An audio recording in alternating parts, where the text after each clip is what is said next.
అందరికీ తెలిసినవి ప్లస్ కామన్గా ఉండే రిస్క్ ఫ్యాక్టర్స్ అమ్మ మనలో ఉండే బీపీ. ఓకే.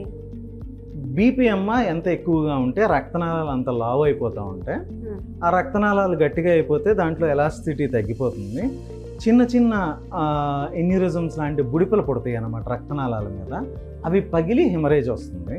అదే కాకుండా ఈ గుండె పెరగటం, బీపీ మూలంగా గుండె పెరగటం, రక్తనాళాలు లావు అవ్వటము, ఈ రక్తనాళాలు లావు అవ్వటం మూలంగా బ్రెయిన్కి వెళ్ళే రక్తనాళాలు నేరో అవ్వటము, ఆ నేరో అవ్వటం మూలంగా రక్తం అందకపోవటం, దాని మూలంగా స్ట్రోక్ రావటం కామన్ అమ్మ.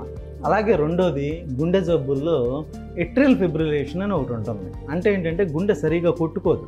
అంటే మామూలుగా అయితే ఇలా రిథమిక్గా కొట్టుకోవాలి, కానీ ఇది ఏదో ఇట్ అంటది. ఈ టైంలో బ్లడ్ అక్కడ నిలబడిపోయి ఈ బ్లడ్ క్లాట్ అయిపోద్ది.